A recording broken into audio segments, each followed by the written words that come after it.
ഇപ്പോ സന്തോഷായി. എവിടെ സന്തോഷായി? ഇലക്ഷൻ തൂത്തുവാരി, അക്കാര്യം ഓക്കെ.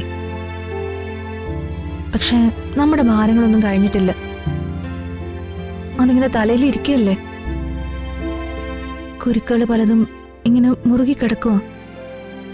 അത് ഓരോന്നോരോന്നായി അഴിച്ച് എല്ലാം പരിഹരിക്കണം. മൊത്തം പ്രോബ്ലംസ് അല്ലേ രാജു?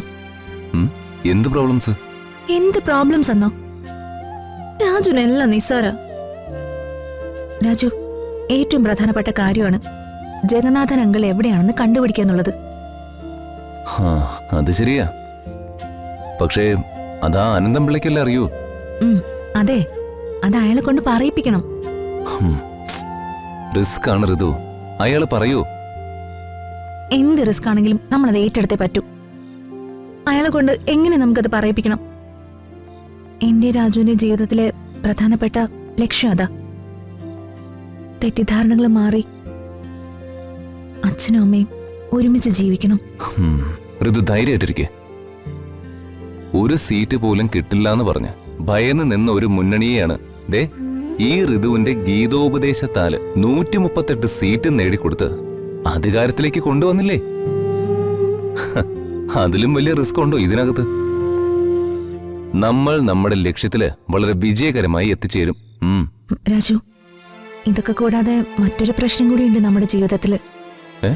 ഇനിയും ഉണ്ടോ? ശ്രീലക്ഷ്മിയുടെ തെറ്റിദ്ധാരണകളും മാറണ്ടേ? അതൊരു പ്രശ്നമല്ലേ?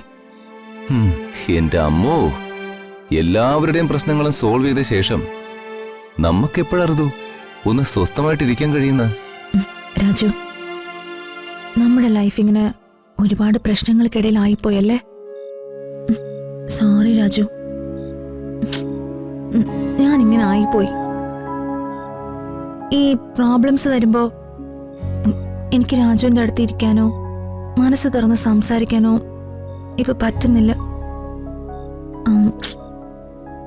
രാജു വേറൊരു പെണ്ണിനെ കല്യാണം കഴിക്കണമായിരുന്നു.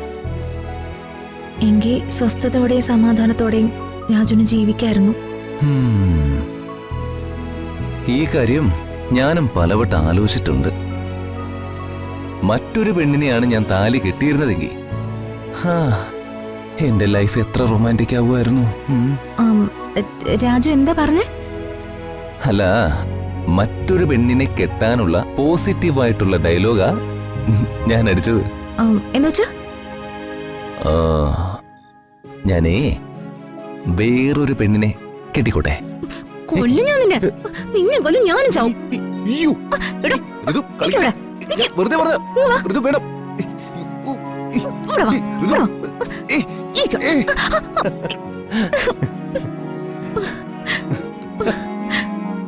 ഈ ഋതുമോളല്ലേ ഈ പാവൻ രാജുവിന്റെ ലോകം? രാജു, ആരുടെ വാരിയിലിൽ നിന്നാ ഹവ്വയെ സൃഷ്ടിച്ചത്? ഹവ്വയെ സൃഷ്ടിച്ചത് ആദാമിന്റെ മകൻ അബുവിന്റെ കൊച്ചുമകൻ ഹരീഫയുടെ വാരിയിൽ നിന്ന്. പക്ഷേ ഋതികയെ സൃഷ്ടിച്ചത് രാജുവിന്റെ ഒന്നാന്തരം വാരിയിൽ നിന്നാ.